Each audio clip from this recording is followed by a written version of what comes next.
ನಿಮಗೋಸ್ಕರ 1 minute story. ಒಂದು ಊರಲ್ಲಿ ಒಬ್ಬ ಬಡವ ಮಡಿಕೆ ಅವನಿದ್ದ. ಅವನು ದಿನಾ ಕಾಡಿಗೆ ಹೋಗಿಬಿಟ್ಟು ಮಣ್ಣು ತೆಗಿತಿದ್ದ.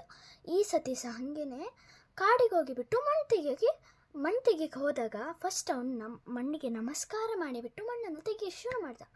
ಆಗ ಮಣ್ಣು ಕೇಳ್ತು, ನಿನಗೆ ನಾನು ಇಷ್ಟೊಂದು ಉಪಯೋಗ ಆಯ್ತಿದ್ದೀನಲ್ಲ, ನನಗೆ ಕಷ್ಟ ಬಂದರೆ ನೀನು ನಂಗೆ ಹೆಲ್ಪ್ ಮಾಡ್ತೀಯ ಅಂತ ಕೇಳ್ತು.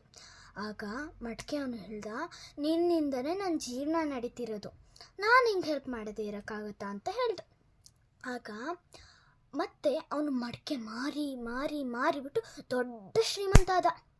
ಶ್ರೀಮಂತ ಆದಮೇಲೆ ಅವನ ಮಣ್ಣನ್ನೇ ಮರ್ತು ಬಿಟ್ಟ. ಆ ವಿಲೇಜ್ ಆ ಕಾಡು ಮಣ್ಣು ಎಲ್ಲಿಂದ ತೆಗೆದಿದ್ದ ಅದೆಲ್ಲ ಮರ್ತೋದ.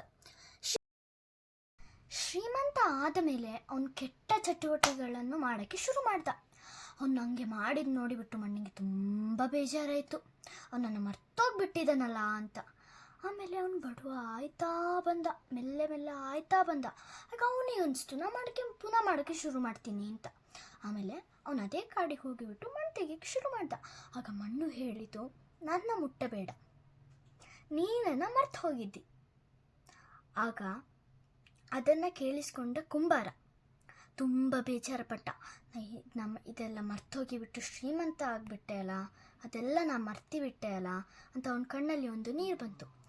ಇದರದ್ದು ಮೀನಿಂಗ್ ಏನಂದರೆ, ನೀವು ಫಸ್ಟ್ ಯಾರ ಜೊತೆ ಇರ್ತೀರಾ ಅವನ್ನ ಯಾವತ್ತೂ ಮರಿಬಾರ್ದು, ಅವನ್ನ ಯಾವತ್ತೂ ನೀವು ಮರಿಲೇಬಾರ್ದು. ಅವ್ರನ್ನ ನಿಮ್ಮ ಜೊತೆನೇ ನೆನಪಿಟ್ಕೊಳ್ಳೋಂಗೆ ಇಟ್ಕೊಂಡಿರಬೇಕು.